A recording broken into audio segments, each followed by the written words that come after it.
Welcome to our MLK Junior Symposium. I'm Asmira Hamori Davis, the Africana Spirituality Advisor here at Tufts. In the words of the great theologian James Cone, he says, indeed, our survival and liberation depend upon our recognition of the truth when it is spoken and lived by the people.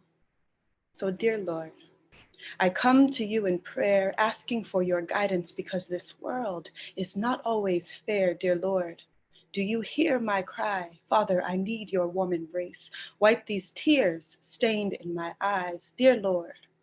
I bow before you and kneel. Come into the heart of my human family and heal generational curses, wounds from our past, police brutality rampant, its slavery's aftermath, dear Lord.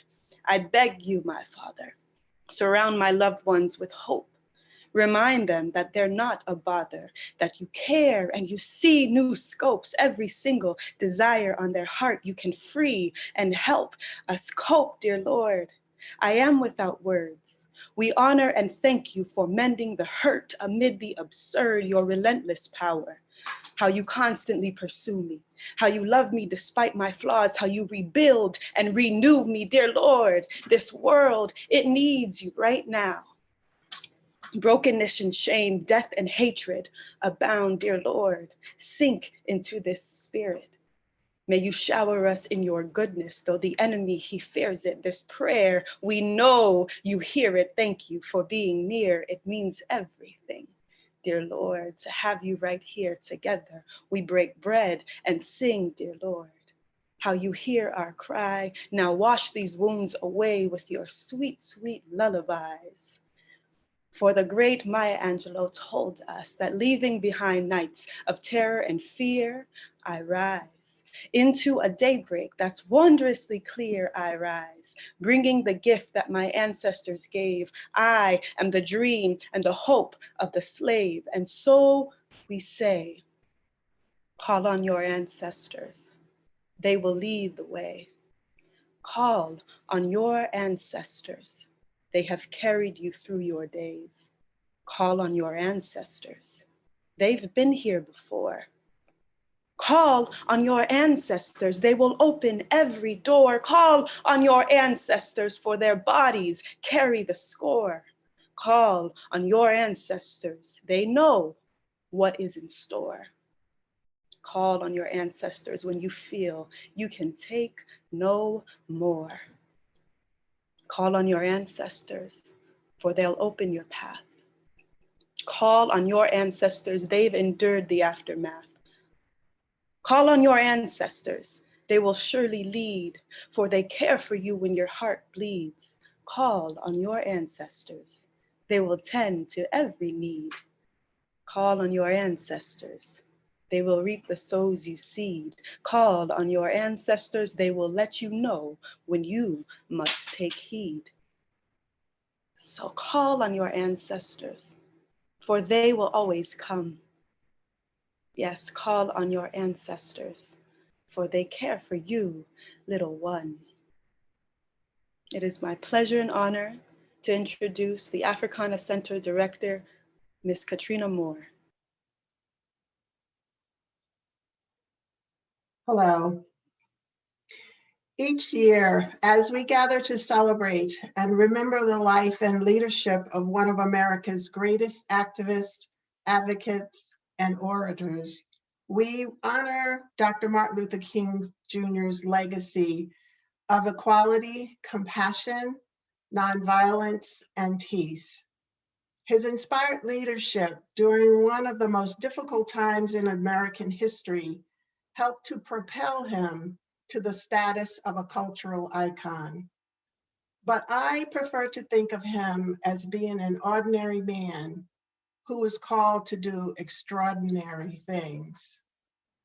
Today, our program affords us the opportunity to examine Dr. King's thoughts about cashing our promissory note through a lens of race, justice, and reparation.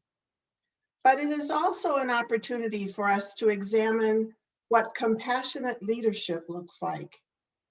Leadership grounded in equity and justice, leadership focused on the role that each of us have to play to make our goals and promises ring true. I hope that you will find inspiration as we examine Dr. King's speech today, that you will commit to making this extraordinary time we have been given to spend with our families and friends more loving, our time spent in our communities more compassionate, and our efforts to move Tufts to become an anti-racist institution a reality. It is now my honor to introduce our president, Dr. Anthony Monaco. Hello, everyone, and thank you for joining us today to reflect and recommit ourselves to the legacy of the Reverend Dr. Martin Luther King Jr. I want to take a moment to thank colleagues from the Africana Center, the University Chaplaincy, the Office of the Chief Diversity Officers, the Division of Student Diversity and Inclusion at the School of Arts, Science, and Engineering, the Center for the Study of Race and Democracy, the Department of Studies in Race, Colonialism, and Diaspora, the Tisch College of Civic Life, and the Fletcher School for organizing today's events amidst the complications of a global pandemic. This occasion is also a moment for us to acknowledge, remember, and celebrate the wonderful legacy of the Black and African American experience in our country. The Africana Center at Tufts has chosen to reframe February as Black Legacy Month in 2021. They have done so intentionally to connect the past to the present through the legacy of ancestors. Furthermore, the center aims to use this moment to lay the groundwork to connect the present with humankind's future and memorialize this glorious legacy. This is a legacy that the predominantly white power structure within America has long sought to diminish. Through the selective enforcement of our laws, the inhumane treatment through mass incarceration, and through our unequal social policies involving housing, employment, education, and healthcare, Black and African Americans have always faced the brunt of bigotry, the stain of racism, and the indignity of being treated as a different class of citizen, even long after laws were changed to prevent such injustices. But to honor the example set by Dr. King, the beautiful spirit within the Black community remained bright and was never extinguished. They never lost their humanity and capacity to forgive, regardless of how unforgivable the deliberate actions committed against their communities.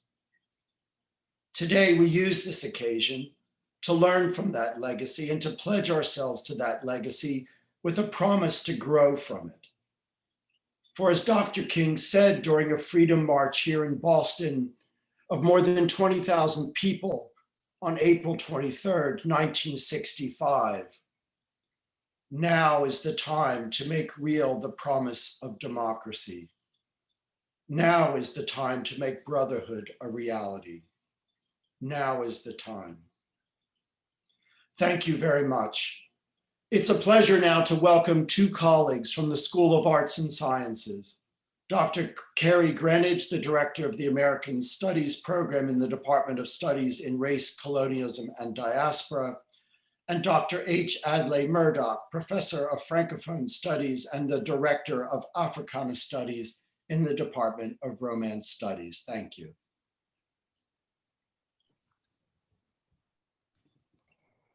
Thank you, President Monaco, and thank you, guests. In 1963, when Dr. Martin Luther King Jr. spoke at the March on Washington for Jobs and Freedom, he described the public demonstration by over 250,000 Americans as an effort to cash a check. This check, according to King and other march organizers, including John Lewis, A. Philip Randolph, and Ella Baker, was, quote, a promissory note to which every American is to fall heir.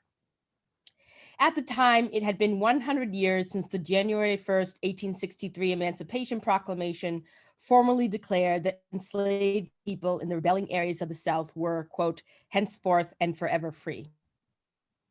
That day, it had also been 93 years since passage of the 15th Amendment to the Constitution guaranteed that the right to vote would not be denied, quote, based on race, color, or previous condition of servitude. It had also been 9 years since the Supreme Court of the United States ruled that segregated public education was inherently unequal and incompatible with the 14th Amendment. And it had been just 3 years since Black students in North Carolina formed the Student Nonviolent Coordinating Committee to engage in nonviolent mass protest against segregation. This promissory note, King concluded, was not just overdue. Rather, the federal government and the entire American experiment had defaulted on this promissory note, handing African Americans, quote, a bad check that declared insufficient funds available to fulfill promises made nearly 2 centuries before in the Declaration of Independence. Within 2 years of King's speech, Congress passed the 1964 Civil Rights Act and the 1965 Voting Rights Act, sweeping legislation that, though problematic in scope and insufficient in application, transformed the country in which we live today. As we meet today, I plead that all of us reflect on this history, not by regurgitating the supposed colorblind integrationism of I Have a Dream, but by recognizing now more than ever that this history is more than we have been told and that it is important. More than a hashtag or a clever meme, reckoning with King's demand that Black folk and indeed all disenfranchised and economically marginalized folk cash their promissory note, we must use this history to inform all aspects of life under our new administration. At a time when those in power ask us to reconcile and unite, we must use this history to demand that reconciliation and unity can never come at the expense of accountability and justice. Most importantly, we must recover the radical demands of historical figures like King and the organizers of the March on Washington. This recovery means taking humanities courses, engaging with history departments, anthropology departments, sociology departments, Department of Study, Race, Colonialism, Diaspora, and availing ourselves of the resources at the Centers for the Humanities, the Africana Center, and all of these institutions that we have here at Tufts to provide humanistic inquiry and analysis. And so it is in this vein that we will hear today from one of my idols in terms of historian, Professor Jelani Cobb. And I'm going it over to Professor Adelaide Murdoch to introduce us to the Africana Distinguished Lecture Series. Thank you very much, Carrie, and good afternoon, everyone. It is both a pleasure and a privilege today for me to introduce our featured speaker, an outstanding scholar, critic, and commentator on the Black experience, Professor Jelani Cobb. Professor Cobb's lecture, a key feature of today's event, also forms part of the Africana Series Distinguished Lecture, Africana Studies Distinguished Lecture Series here at Tufts, which was inaugurated in 2014. In each year since then, the Africana Studies program, since 2019 a major and a minor within the Department of Studies in Race, Colonialism, and Diaspora, has invited an outstanding scholar of the Black world to campus to speak on a topical subject of their choice, ranging from an analysis of historical figures like Frantz Fanon to an in-depth look at how slavery, colonialism, and racism, and the profits that flowed from that triad, undergirded and funded major universities, libraries, and college programs across the United States. I have no doubt that Professor Cobb's presence with us here today cements that tradition. Currently the Ira A. Lipman Professor of Journalism at Columbia University, Professor Cobb taught previously at the University of Connecticut at Storrs, where he was director of the Institute for African American Studies from 2012 to 2016. There, he specialized in post-Civil War African American history, 20th century American politics, and the history of the Cold War. Since 2015, he has been a staff writer at The New Yorker. He is the recipient of the 2015 Sidney Hillman Award for Opinion and Analysis Writing, and writes frequently about race, politics, history, and culture. When he won the 2015 prize, the jury panel said of his writings regarding the death of Michael Brown in Ferguson, Missouri in 2014, that he, quote, combined the strengths of an on-the-scene reporter, a public intellectual, a teacher, a vivid writer, a subtle moralist, and an accomplished professional historian, end quote. I can only wish they'd talk about me that way. As a leading expert on race, Professor Cobb appeared in Ava DuVernay's Oscar-nominated Netflix documentary 13th, which explores the intersection of race, justice, and mass incarceration in the United States. Professor Cobb is also a recipient of fellowships from the Fulbright and Ford Foundations. He attended Howard University in Washington, D.C., and Rutgers University in New Brunswick, New Jersey, where he received a PhD in American history in 2003. His books include To the Break of Dawn, a freestyle on the hip hop aesthetic, published in 2007, and The Substance of Hope, Barack Obama and the Paradox of Progress, published in 2010. Professor Cobb has contributed to a number of anthologies, and his articles and essays have appeared in The Washington Post, The New Yorker, Essence, Vibe, Ebony, and The Root, among others. He has been a featured commentator on National Public Radio, CNN, MSNBC, and other national broadcast outlets. Professor Cobb combines masterful writing with a deep knowledge of history that together bring context and clarity to the complex issue of race. We are indeed fortunate to have him here with us today, and I am confident that we will see these attributes and more at work as his talk proceeds. Please join me in welcoming Professor Jelani Cobb. Thank you for that introduction.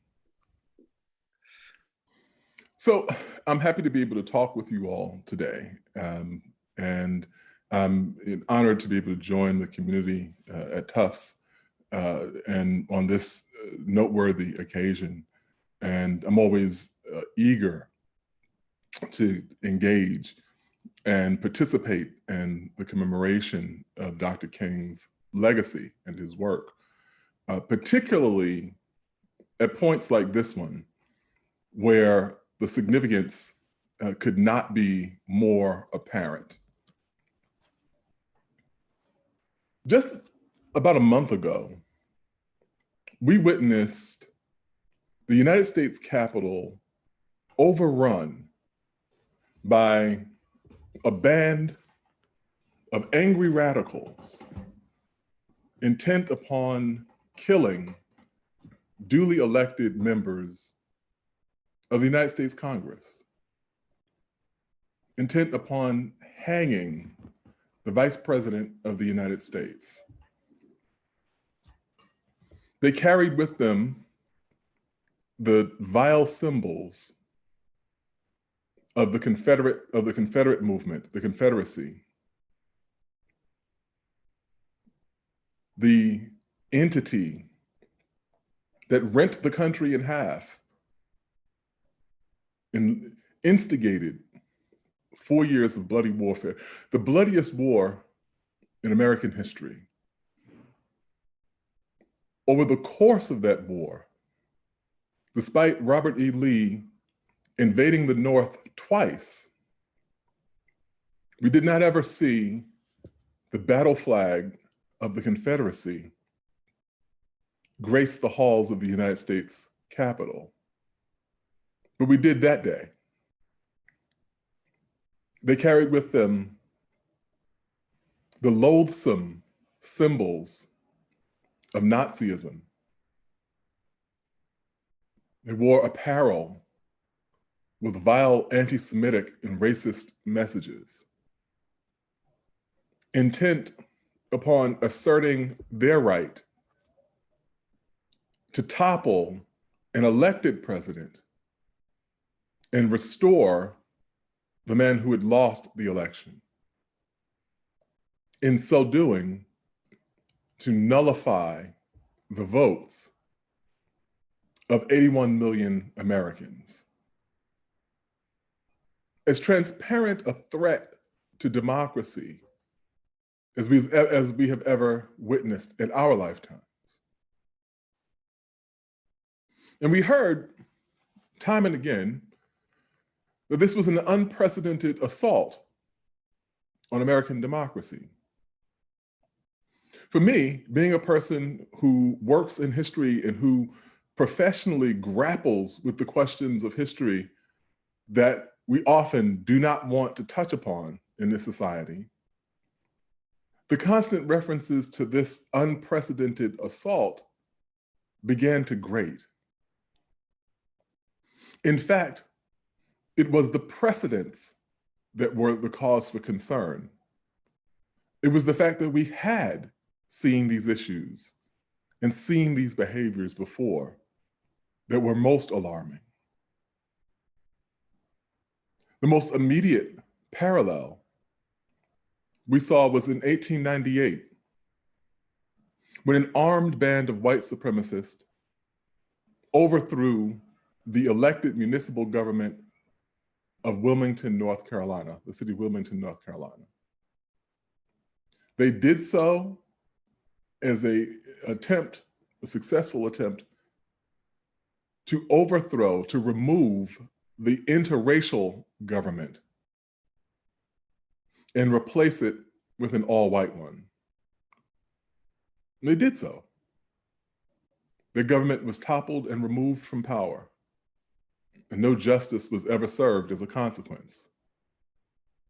And this is not the only example of this that we could find. We looked into American history, we would see these scenarios play themselves out. Too many of them that involved the nullification of African-American votes. Too many of them that involve the removal by force of people who are elected to office in Memphis, in Mississippi, in New Orleans. And so we've seen these dynamics previously.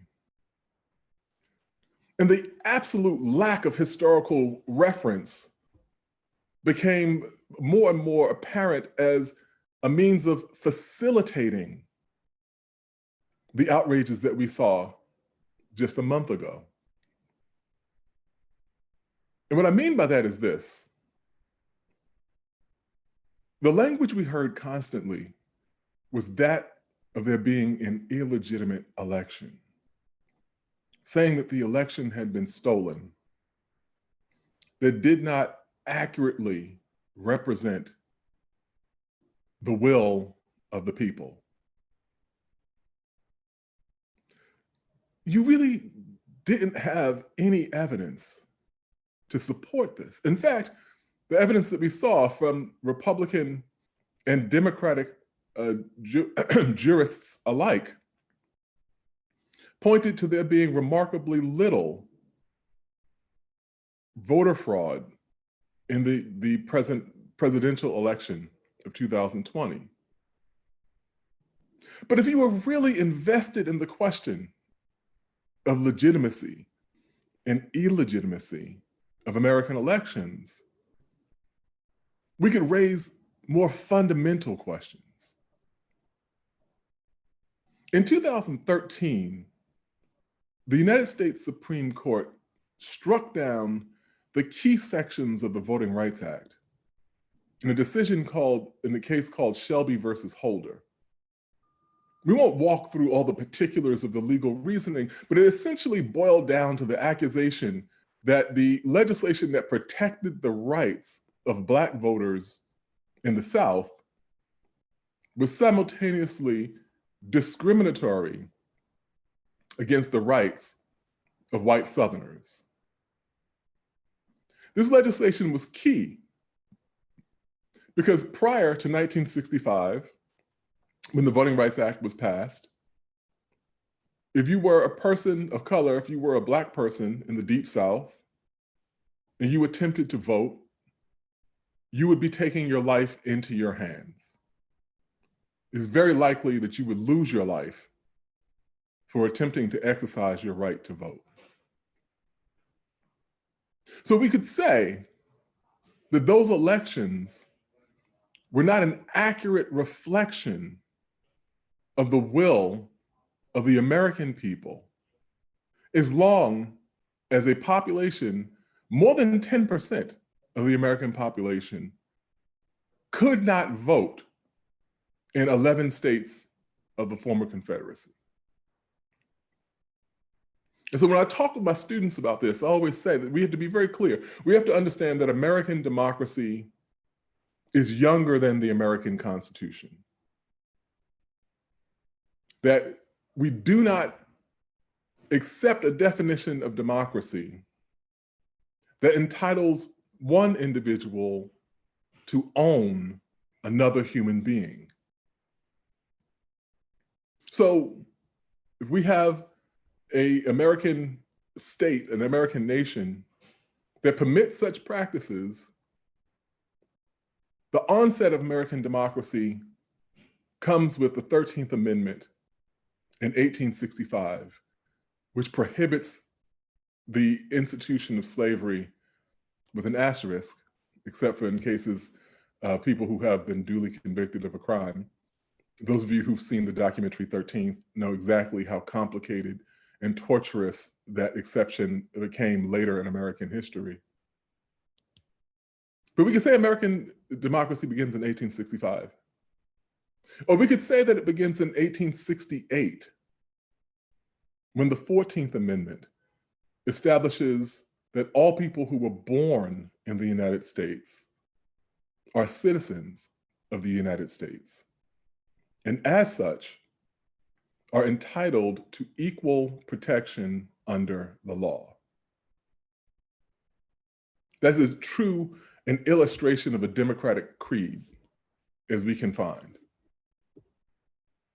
We could push that definition further back 2 years and say that it begins in 1870 when the 15th Amendment prohibits the restriction of voting along lines of race, or 50 years after that, when the 19th Amendment prohibits the exclusion from voting on the basis of sex, or 45 years after that, when that 1965 Act effectively gives the right to vote to African Americans. So if your concern is illegitimate elections, we could say that the overwhelming majority of elections in the United States history have not been legitimate, not by the standards that we would uphold to any other country that declared itself a democracy. But the curious inversion that we have seen has been one that attempted to use the language of democracy to further the goals of authoritarianism. Just 2 weeks ago, we saw that the Department of Homeland Security issued a threat assessment saying that the domestic security of the United States is imperiled by the rise of white nationalists. This is a threat that the United States has long ignored, but people who understand this history have not had the privilege of ignoring, of African Americans, of people whose families knew the ancestral terror that they experienced in states in the Deep South, particularly after the end of Reconstruction. And so it's important to ground ourselves in this when we talk about Dr. King and the language he used of the promissory note. The fact is that the promissory note was issued, but the handwriting that said who this note was issued to was smudged. It's unclear. And we've spent an exhausting amount of our resources and time and energy trying to divine who exactly this is made out to, who is included in the National Compact, to make the promissory note not only payable and valid, but legible and inclusive. This has been the story. This is the narrative of the refining of the United States. I have been writing recently about the history of the Republican Party. And it's notable at this moment where we've seen the mainstreaming of terroristic, authoritarian, and fascistic elements in American politics. And that it has come in the auspices of a party that was created to stop the expansion of slavery. Most of us don't know this. The Republican Party came about in 1854 as a coalition of mostly Northerners who were outraged by the Kansas-Nebraska Act, which would have theoretically allowed for the further expansion of slavery into the West.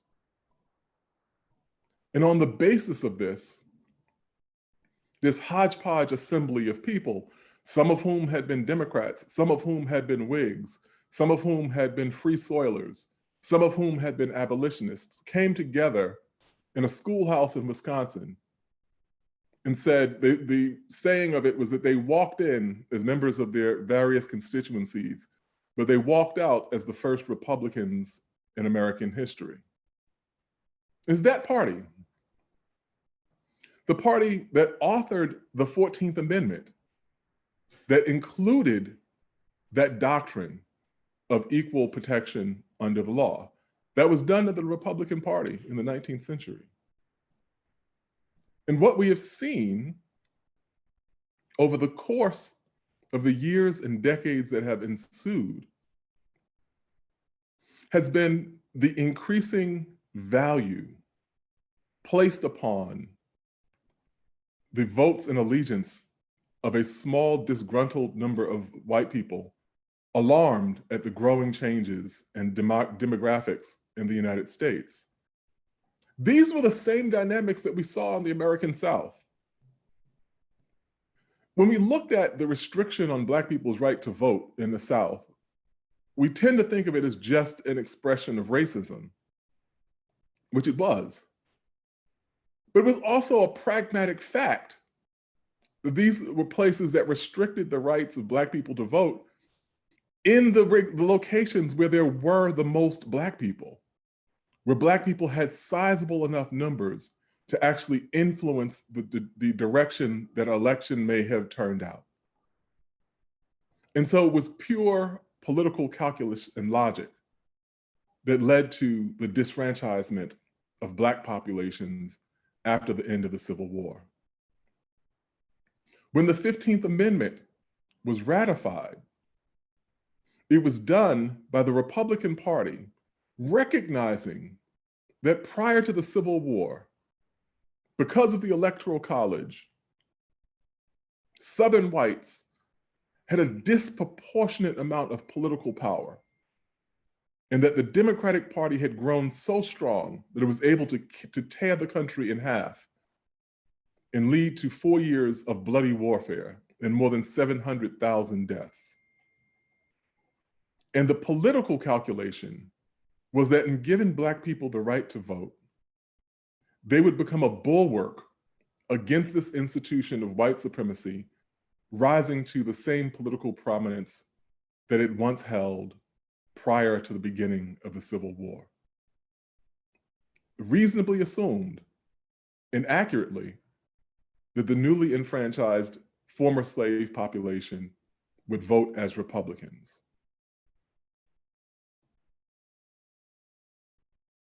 And so this is what I thought about in November of 2020, as all eyes began to turn to the state of Georgia.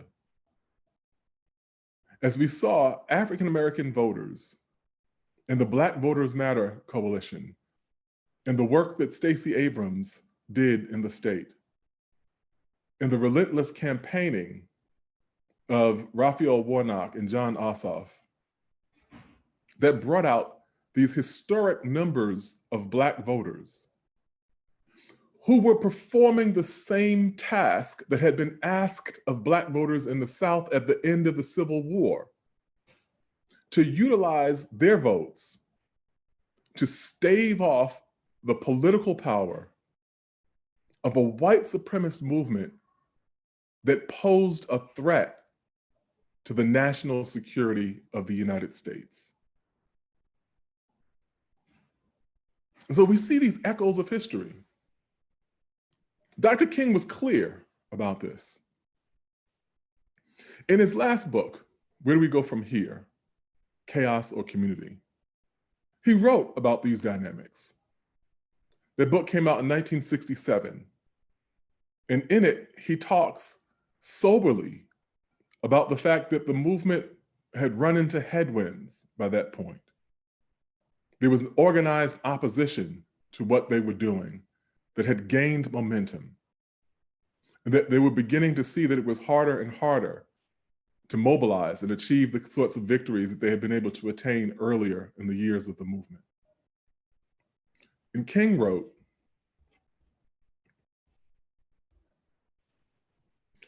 that the United States has been torn between selves.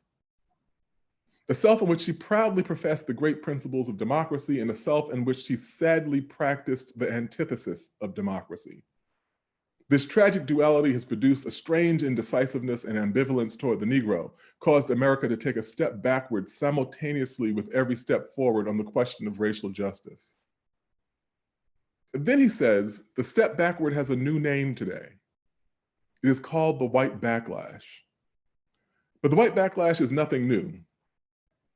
It is a surfacing of old prejudices, hostilities, and ambivalences that have always been there. It was neither caused by the cry of Black power nor the unfortunate recent wave of riots in our cities. The white backlash of today is rooted in the same problem that has characterized America ever since the Black man landed in chains on the shores of this nation. And so what we're looking at and what we've seen is the reanimation and the revitalization of the forces that Dr. King was trying to warn us about in 1967, of the reactionary dynamics that he was so alarmed by and so concerned about. And we've seen them institutionalized in these ways. And he recognized at that moment that the movement had to expand, that it had to reach out to communities that did not feel that they had a stake in civil rights. This is when they began to mobilize for the Poor People's Campaign. This is when we began to see the parts of Dr. King that we don't talk about as much, when he came out in favor of a universal basic income and said that there needed to be a mechanism, a basic level of subsistence that was guaranteed to you simply as a member of the society. And he said that all the disaffected groups had to be brought into the fold. And in doing this, they were battling against the traditions of history that had kept people divided for the profit of a small number of people who were able to exploit all because of those divisions. We've seen this. We've seen the way in which national healthcare has been demonized during the course of a pandemic. We've seen the veneer stripped away in ways that Dr. King tried to explain to us, cloaked in euphemisms like essential workers. Over the course of the pandemic, we've seen exactly who is most vulnerable and who is least capable of getting out of harm's way. Early on during the lockdowns in New York, I would sometimes slip out of my house late at night and ride my bike around Upper Manhattan. The streets were deserted. You only heard two sounds: the occasional ambulance that was carrying someone who was no doubt grappling with the effects of the COVID-19 virus, and the soft, almost imperceptible hum of bicycle tires as food couriers moved throughout the city. Many of these people were undocumented. All of them were people of color. And each one of them was taking their life in their hands each time they knocked on a door to deliver food to someone else. These were the real dividing lines. These are the dynamics that Dr. King was trying to talk about when we say the inclusivity of who this promissory note actually applies to. One part of it was to get to be paid. The other part was to actually include everyone in the benefits of it. So Dr. King said something about this when he talked about these dynamics. In 1965, at the conclusion of that Selma to Montgomery March, when he gave a speech, that's one of his lesser observed speeches, but one of the more important. And he talks about the movements of the late 19th century that had produced the interracial government in Wilmington, the fusionist movements that we saw throughout the South, particularly in North Carolina, and the populist movements that had made common cause of people who had been economically exploited in both sides. And so he says, toward the end of the Reconstruction era, something very significant happened. This was known as the populist movement. The leaders of this movement began awakening the poor masses and the former Negro slaves to the fact that they were being fleeced by the emerging Bourbon interest, which is what they would call the Southern upper class. I'm sorry, I'm in New York, so there are ambulances. I'm gonna pause for a second so you all don't get distracted.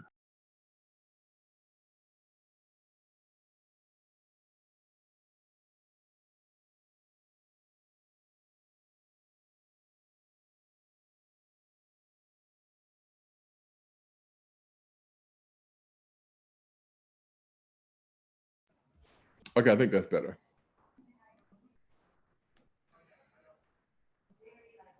And so they were being fleeced by the emerging Bourbon interests. Not only that, but they began uniting the Negro and white masses into a voting bloc that threatened to drive the Bourbon interests from the command posts of political power in the South. To meet this threat, the Southern aristocracy began immediately to engineer this development of a segregated society. Through their control of mass media, they revised the doctrine of white supremacy. They saturated the thinking of the poor white masses with it, thus clouding their minds to the real issue of the populist movement. Then they directed the placement on the books of the South laws that made it a crime for Negroes and whites to come together as equals on any level.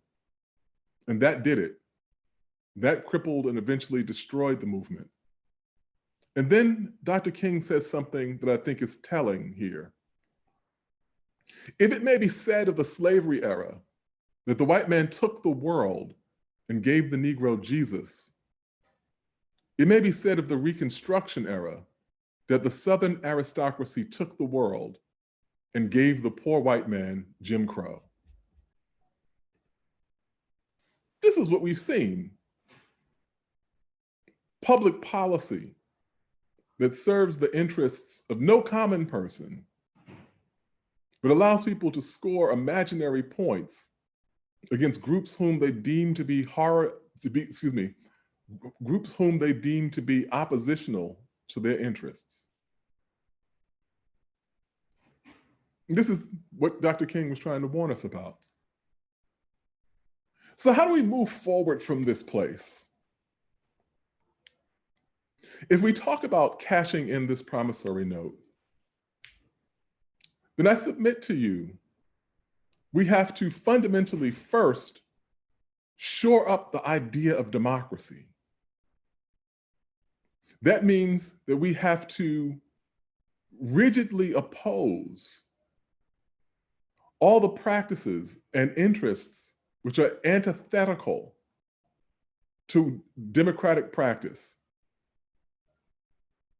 That is the usage of conspiracy theories in place of knowledge and information, the outlets that promulgate such ideas, the leaders who make political profit from such ideas.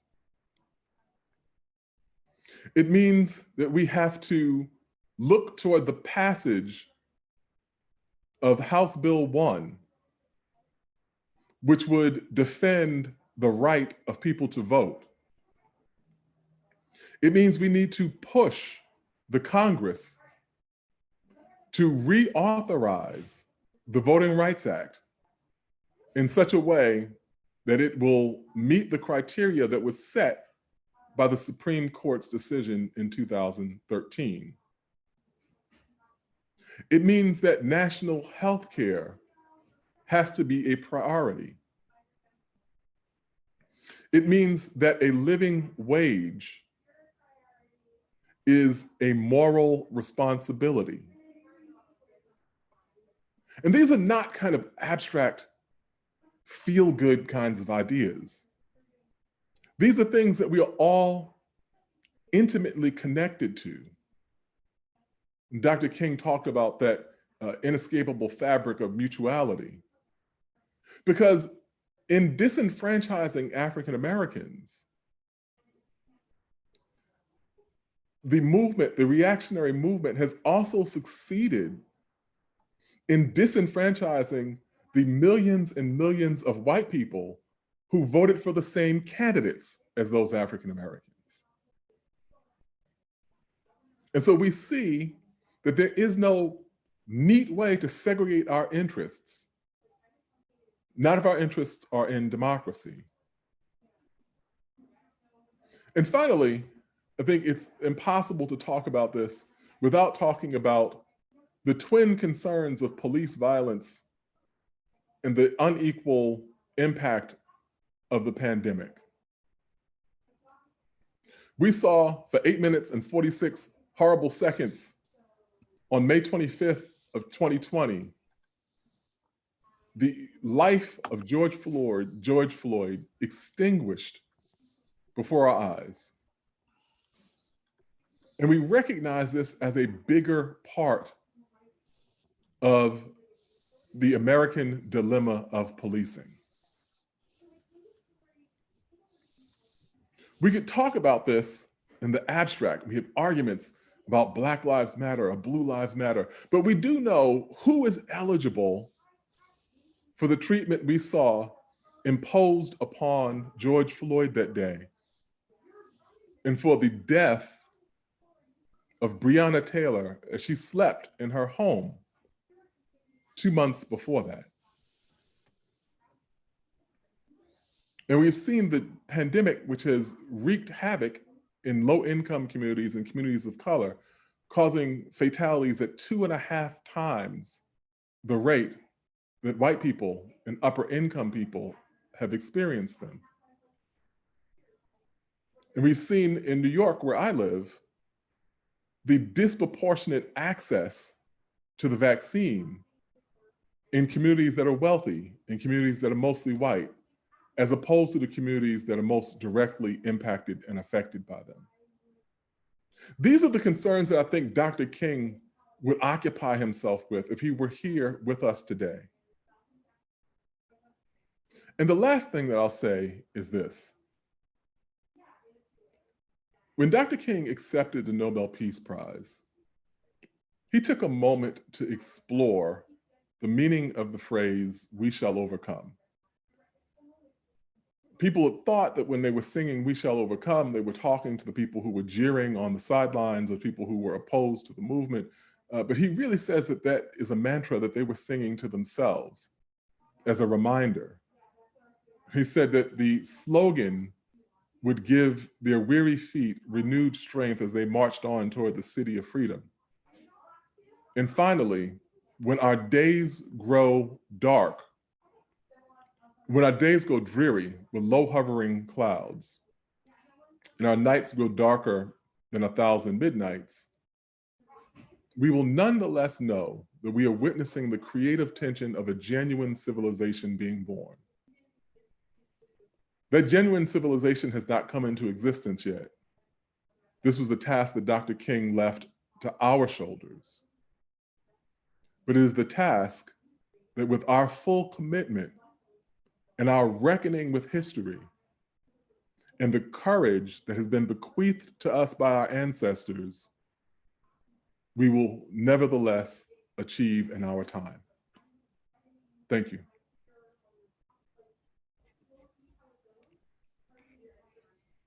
Thank you so much, Jelani Cobb. It's just a pleasure to listen to you, and a pleasure to, as a historian, a pleasure to listen to your what you have to say as a historian. So I thought what I would do was ask a couple of questions, drawing upon what you've said tonight, and then open it up to questions from the audience. I see we have a couple of questions coming in.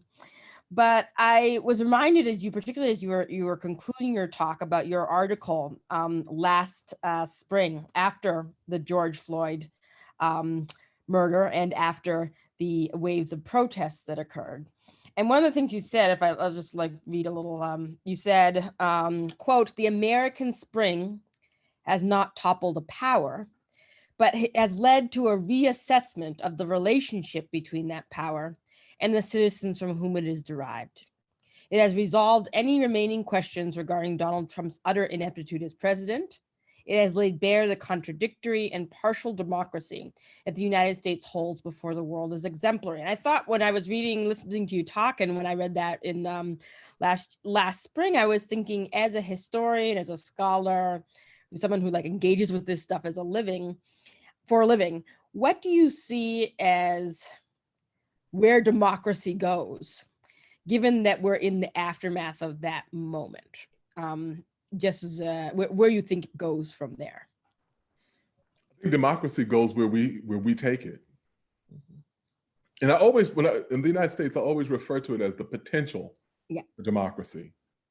I don't refer to what we have as a democracy.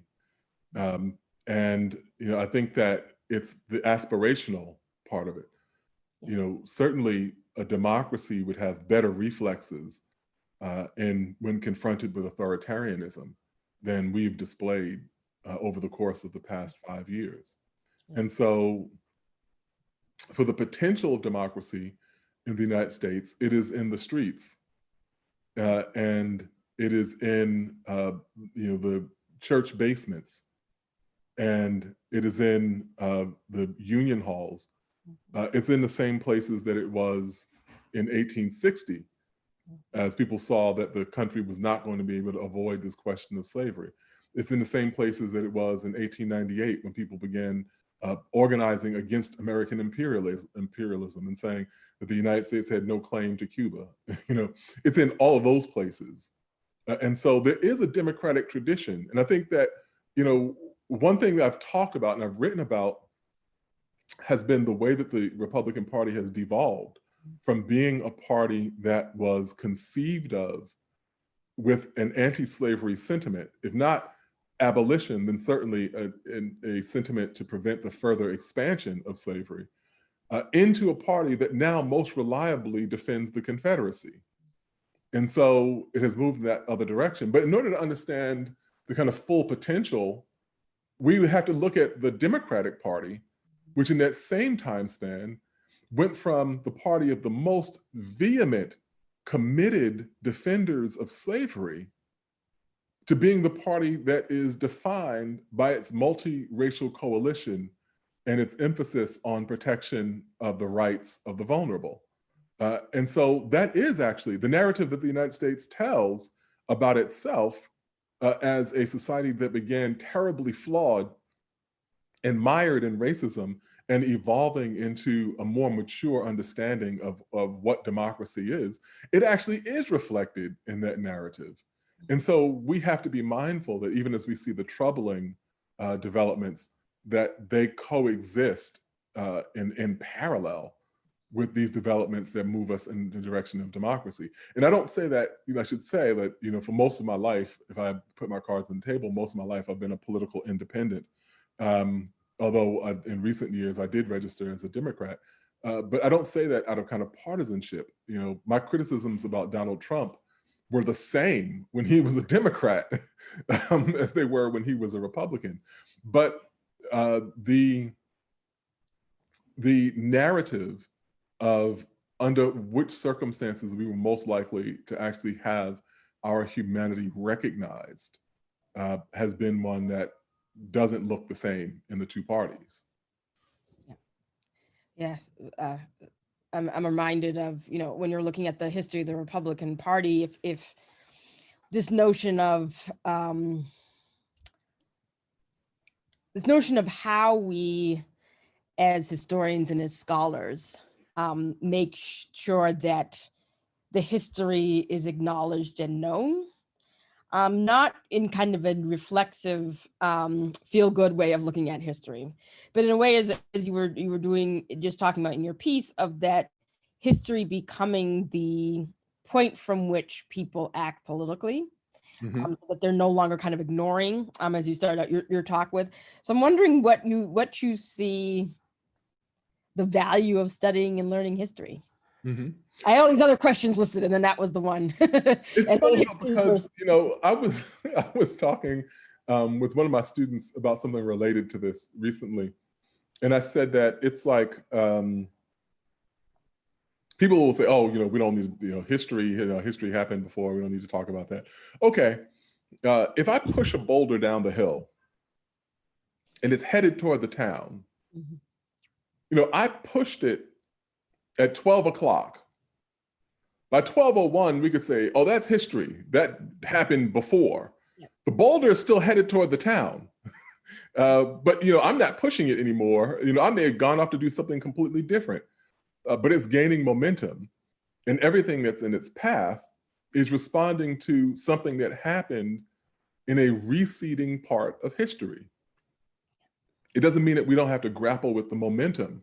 Doesn't mean that we can just avoid dealing with the implications of something simply because it was done a long time ago, unless we have exerted equal and opposite force to neutralize the movement of that boulder. Then we still have to deal with the fact that the boulder is headed toward the town. And what are we going to do about it? And so I think that that's part of why history is so crucial.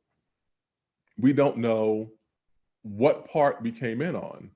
And so to kind of make another analogy, I would say if you walk in on the middle of a movie, history is that person next to you who'll be like, "Okay, you see that guy right there? Exactly. He's in love with her.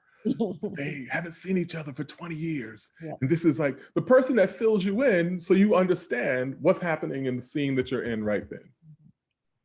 Yeah, thank you so much. And I think we were, for people who are listening in the audience, we had a lively discussion with students before Jelani Cobb came to speak to us. And one of the things that I was thinking about taking away from that conversation was how it is that we can come to grapple with all the things that are going on, and the multitude of questions that we have as human beings within this moment. How do you, as a historian, as a scholar, as just a human being, find ways to ask questions,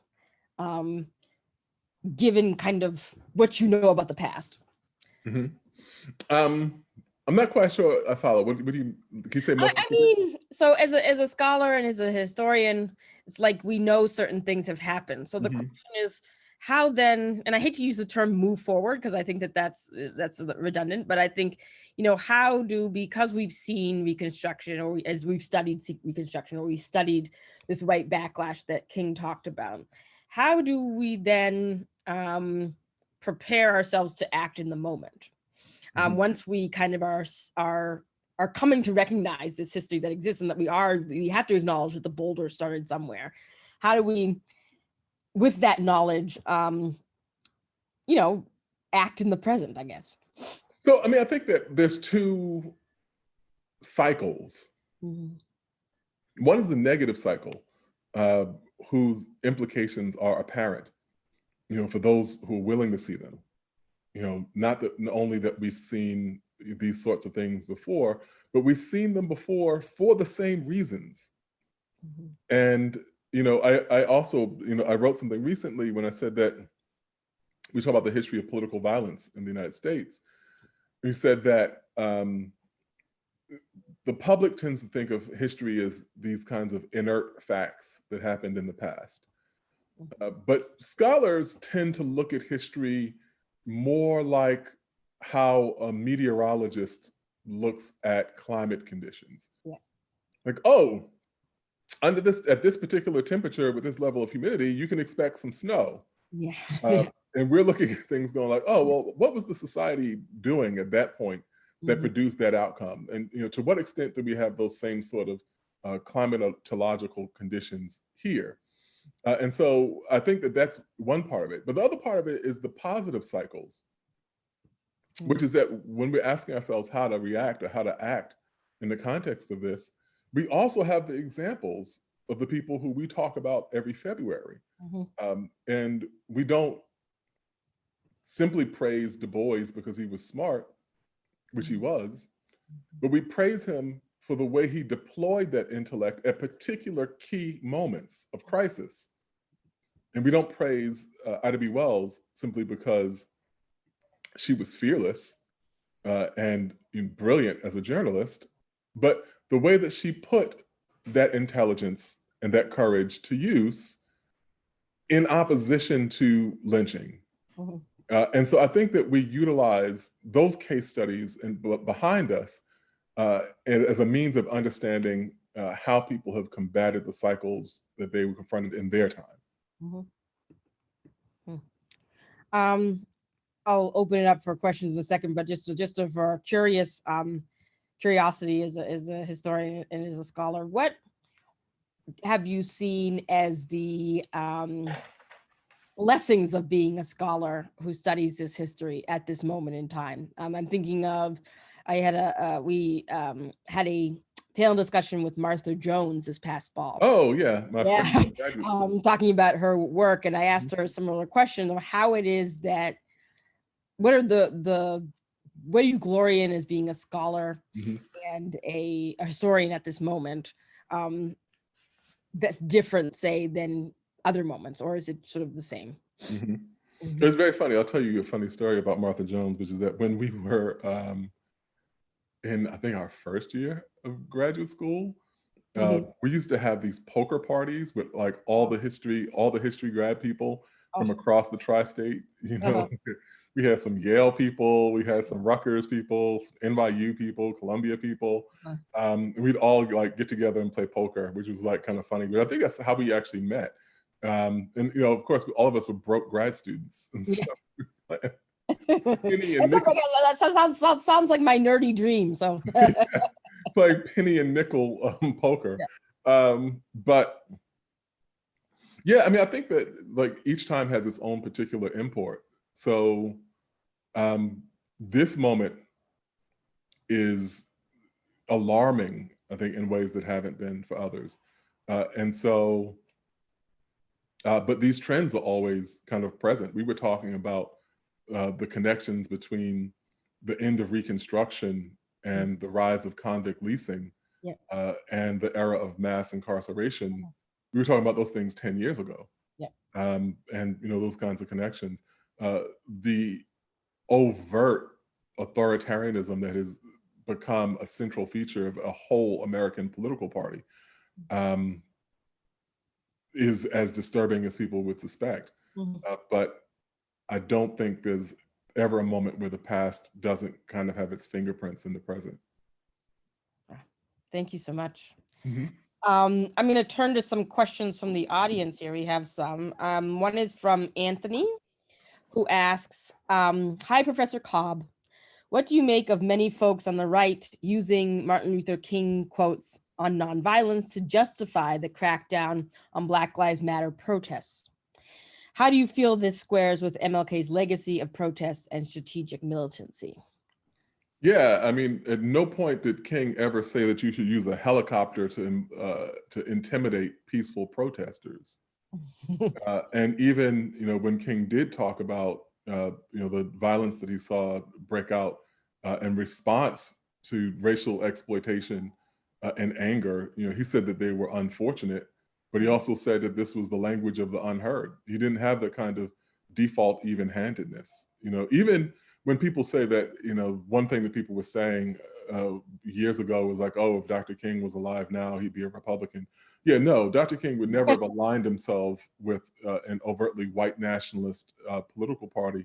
But the idea that he would be opposed to affirmative action because, the content of our character rather than the color of our skin, ignores the fact that King said things like there should be a universal basic income, and talked about the fact that the wealth that was witnessed in white America had been the product of government engineering, going all the way back to the Homestead Act. Homestead, yep. Yeah.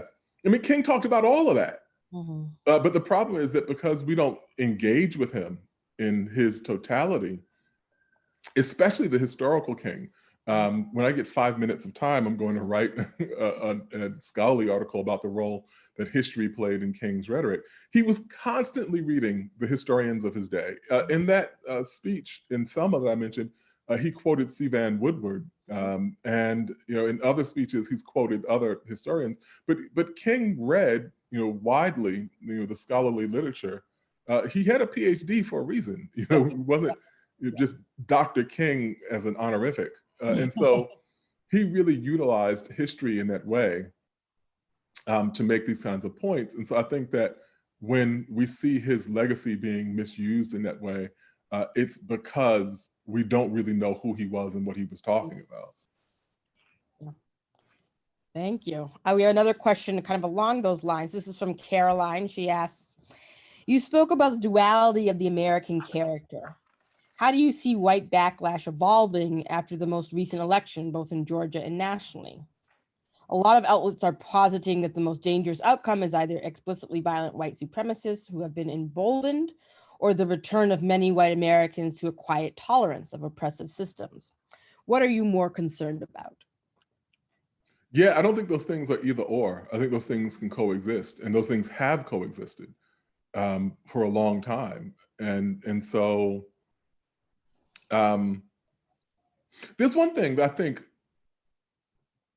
white people have learned of late that I think other people have known longer. And that is the extent to which white supremacy poses a danger to the lives of white people. So we've known about this, and we've had this rejection of the utilization of the term white supremacy. There's kind of pushback against that now, and we could walk through kind of all of the reasons that it's applicable. But that's not what the question is about. But if we looked at Reverend James Glebe or Viola Liuzzo or Elijah Lovejoy, the abolitionist who was murdered for writing editorials opposing slavery in Missouri. Or we can kind of walk through the list. There are plenty of white people who've been killed to further the interests of white supremacy. And so I think that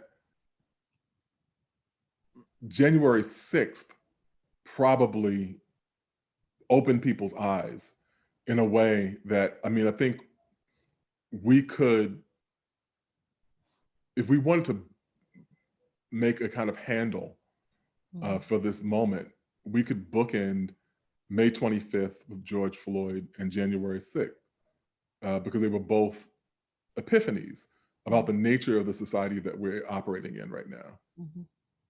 Yeah, thank you so much. I have a question here. It's from James. He says, as a teenager myself, these words have been so moving, and I thank you for sharing them. Thank you. Considering these recently clear and deliberate acts on both democracy and racial justice, how do we rebuild unity, especially in such a divided time, and continue on the road to a just society? First, do you mind me asking how old he is?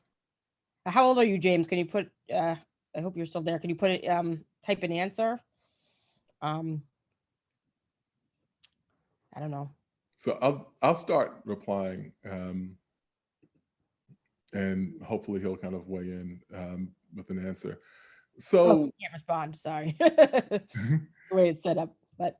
So when I was a young person, a older friend of our family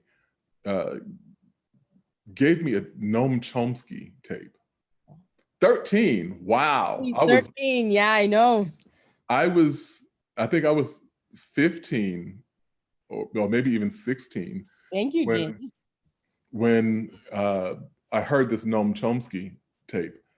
And I mean, Chomsky is a serious listen now. You know, he talks about some really interesting, complicated ideas. At 15 or 16, my mind just exploded. That not only did I not know the answer to all these things, I didn't even know the questions. You know, there were questions that I didn't know I needed to ask. And so I always think that it's important for young people to have those kinds of moments, those kinds of exposures that can help frame, you know, the parameters for the discussion, irrespective of where you come down on it. I think it's important to be able to frame the parameters of the discussion in ways that broaden your horizons. Now, toward the thing of unity, I think that there has to be a moral unity.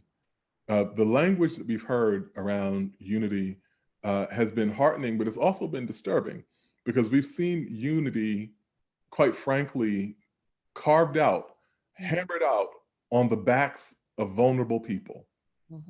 And so it can't be a unity in which two powerful opposing forces decide to align themselves at the expense of vulnerable people. That's what happened after Reconstruction. When, you know, if you follow me on Twitter, you may have seen some weeks ago, I tweeted that we should remember that the whole objective of the film Birth of a Nation was to establish national unity. You know, the most racist film that lionized the Ku Klux Klan and made a cause for lynching of Black people.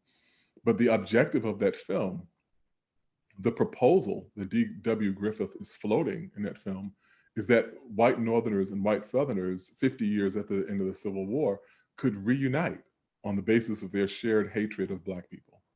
And so we can't have that form of unity.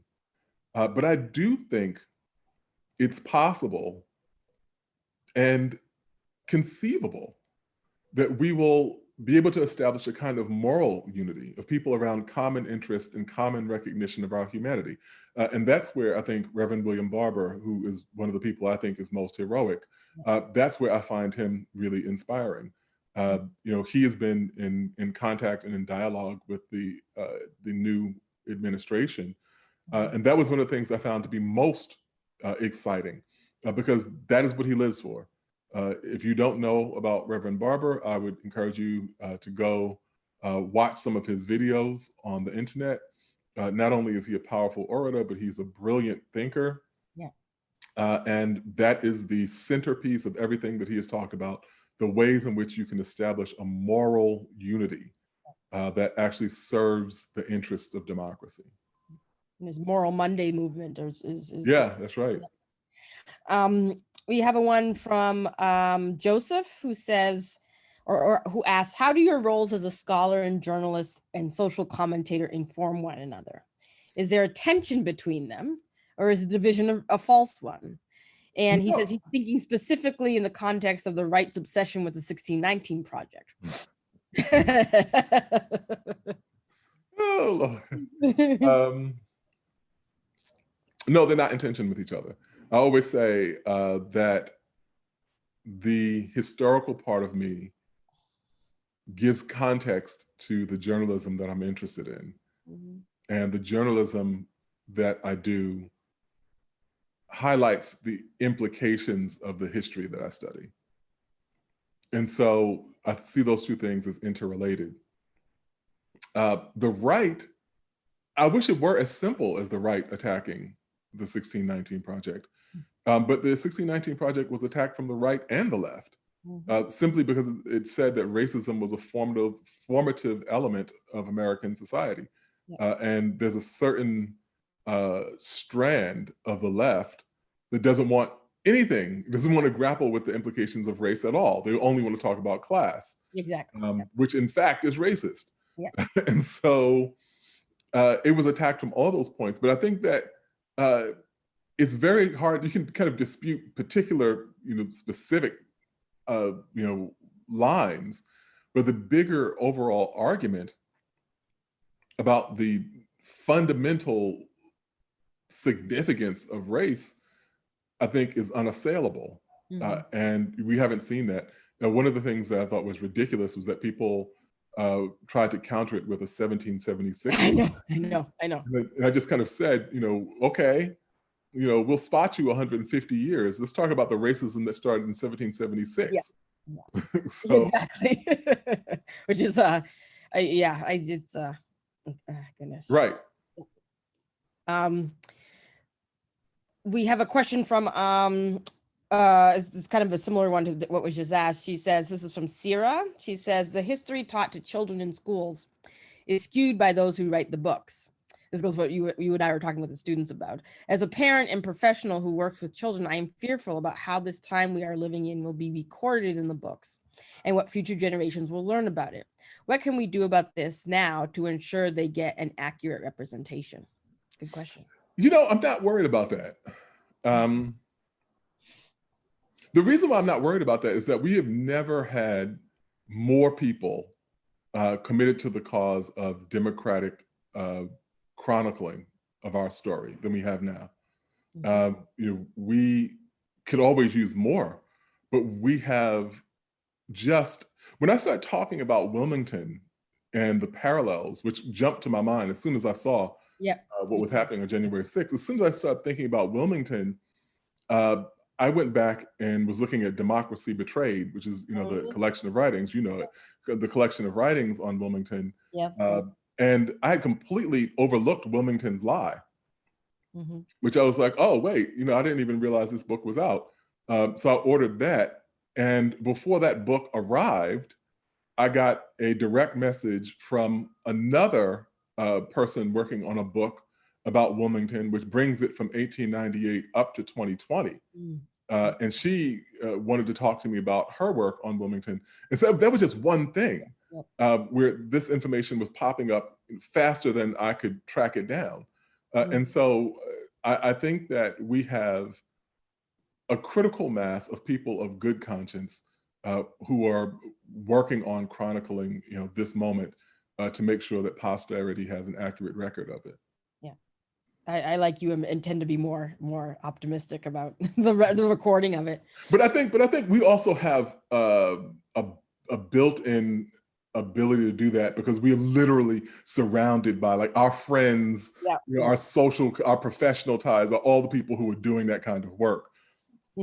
Yeah, that's true. Okay, we have a question, one last one. This is from Elizabeth Foster. She's a professor here at Tufts. She says, I am a historian, but not a historian of the US, and I learned a lot from what you have said. One thing that puzzles her is about the past and that worries her for the future is the allegiance of white populations whose economic and social interests arguably lie with those of their neighbors of color, rather than the elites who persuade them to align themselves with white supremacist ideology for their own ends. Can you say more about Dr. King's thoughts or your own thoughts on how to change these people's minds? It goes to sort of what you were saying when you're talking about, this notion that what Reconstruction did was it aligned sort of the white poor with Jim Crow. Right. It aligned the white poor with rich white people, as opposed to poor Black people.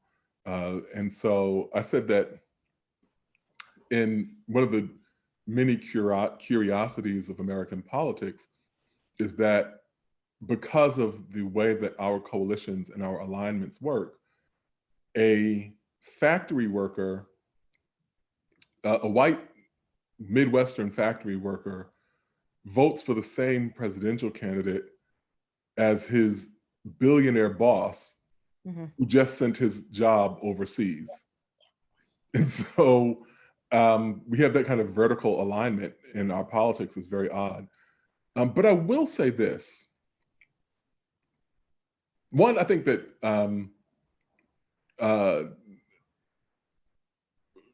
I'll recommend William Barber's book, Forward Together, because I think he has a really good assessment of this, and he's a congenital optimist about it. I'll say my own perspective is a little bit more guarded and skeptical. And what I mean by that is this. People have had this idea that these white people are voting against their interests. And I've often thought that they just define their interests differently Yep. than we do. Yep. And I gave this example. I said, if you go to a church and you're an atheist and you witness someone put their last $5 in the collection plate, you would say that that was irrational behavior. Like, that doesn't make sense to me. Mm-hmm. But you don't subscribe to that belief system. A believer will tell you that that was not irrational, that it was a transaction. Mm-hmm. And what this person has done with that $5 is affirm their commitment to a belief that's much bigger than them, and that their willingness to suffer if they have to walk to work as opposed to riding the bus that week, if they have to eat beans because they don't have any money, that is all immaterial Mm-hmm. compared to the demonstration of your allegiance to a cause that is much more important than your everyday well-being, day-to-day well-being, material well-being. If we think of white supremacy operating like a faith, Mm-hmm. the atheist would say, why are you getting rid of your healthcare? Mm-hmm. Why are you voting against, why are you voting for this guy who's gonna chop down the minimum wage? Why are you, all these things are against your interest. But for people who subscribe to the belief system, Mm-hmm. they're tithing. Yep. That's a good way of putting it. I'm willing to make use that one, tithing. Yeah. Yeah, I'm willing to make this sacrifice on behalf of this cause that is more important than my day-to-day well-being. Well, thank you so much, Jelani Cobb. This was wonderful. It's good to hear you and to hear everything that you have to say. I wish we had we were not on Zoom so everyone could applaud, but I will say thank you so much for coming, and thank you for talking to our students. I know they appreciate it, and thank you so much for coming. And I will hand it over to But I'll tell you, can I say one thing before you go? Oh, yes. It's such a weird thing about the kind of way that we operate now, the way that we exist now, is that like you can do like an entire talk and then it's just done. And, oh, yes. It just ends, and you have no idea if people are like at home going like, oh my God, this guy is terrible. Or people are like, oh, okay, I really like that. It's just over. It just ends, yeah. Right? It's just the end. you just head into the ether like Yes. You know. Yeah. But thank you so much. It was like Thank you. A lot of clapping, and I admire your work, and I'm so excited that you came and the students got to hear from you. So thank you so much. Thank you. Yes. So I will hand it over now to I think Elise. Yes, good evening, and thank you, Dr. Greenidge and Dr. Cobb, for this rich, engaging conversation. And there are still hundreds of people here. So nice office, by the way. Thank you. Yeah. Goddard Chapel. My name is Nelson Winger. I'm the university chaplain here at Tufts. And thanks to everyone here tonight, to Asmira Hamari Davis for your stirring opening words, of the planning team, and to all of our campus sponsors, all of which will be listed on the closing slides for this program. The University Chaplaincy has long been a co-sponsor of this annual symposium because Reverend Dr. Martin Luther King Jr.'s legacy as a Baptist preacher and spiritual leader, partner and American prophet norms our multi-faith commitments to justice and community. The excerpt chosen from King's speech, chosen for tonight, is a clear example of the prophet's voice. For prophets across time and traditions, call it as it is. They name the empire's lie, call out the legislated scandal, and beg us not look away. Then and now, King is calling us to continue to tell the truth about that bad check, written in bad faith. For justice was a spiritual crisis, and it still is. But King had a spiritual solution to this crisis. For prophets don't only call it as it is, they also gift us alternative vision of who we can genuinely become. King believed there were concrete ways to atone for the sins of racism and white supremacy that could build pathways to beloved community. Tonight we've heard from Dr. Cobb that indeed there are.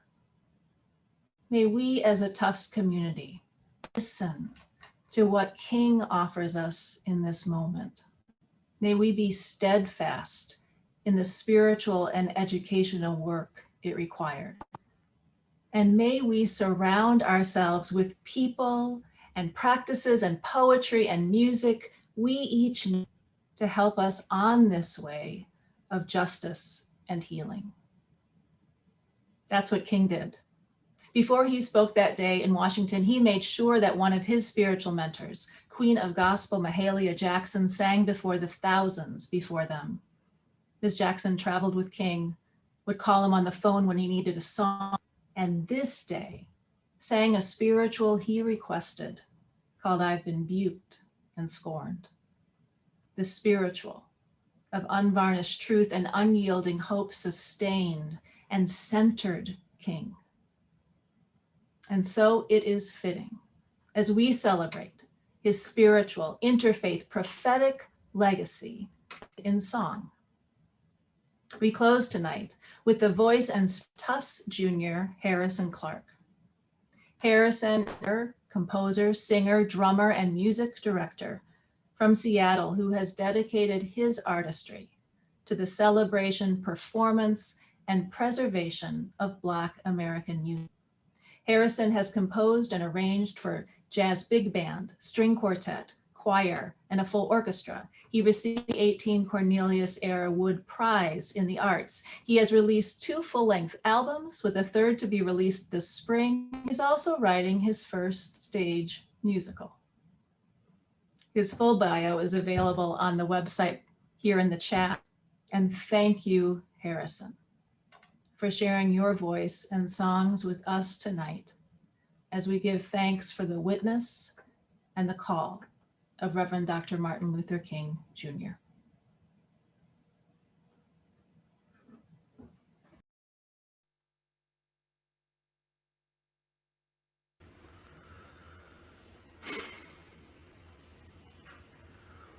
I want Jesus to walk with me.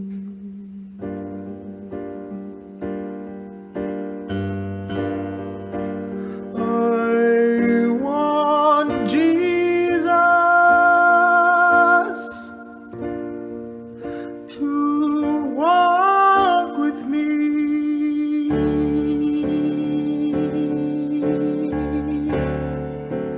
All along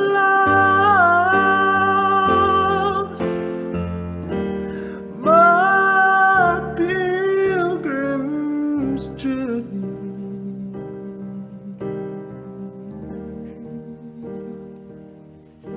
I want Jesus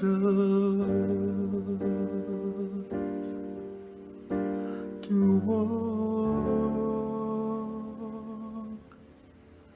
with me.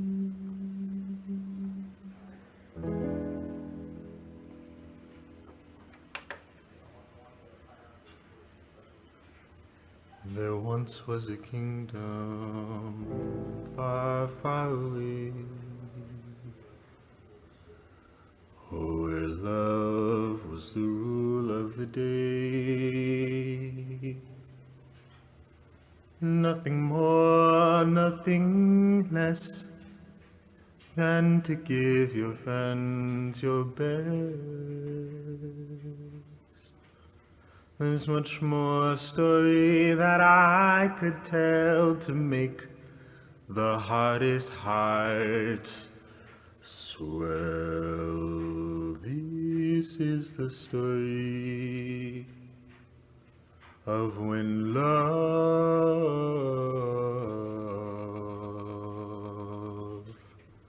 was king.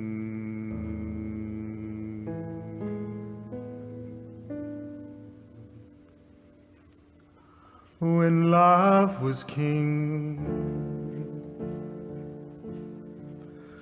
Do you remember when love was king?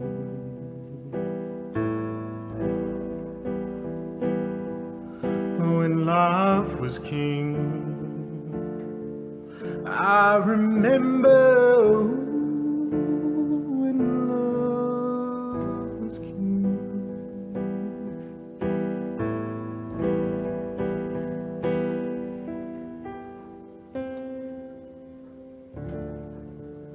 He ruled the land with his fists unfurled,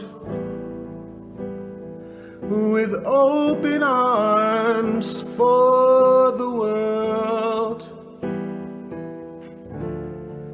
Of hungry children first he'd think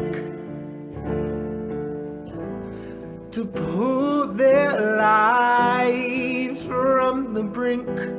Oh, when love was king, he rescued souls that were lost in the sea.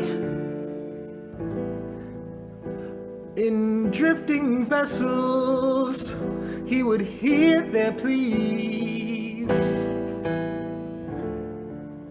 He threw a line before they'd sink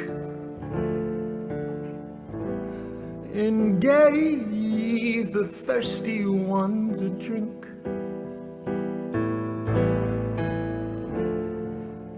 He told the meek that they should try to use the sword to smite the lie that being kind is for the weak. When love was king, I pray the Lord these words we seek. He showed respect to every man, regardless of their skin or clan, and beside him stood his mighty queen. In equal force, both wise and keen, he lifted up the underneath, and all his wealth he did bequeath to those who toiled without a gain, so they would remember his reign. Oh, so seek some place to call your own, right next to this mighty shining throne. When love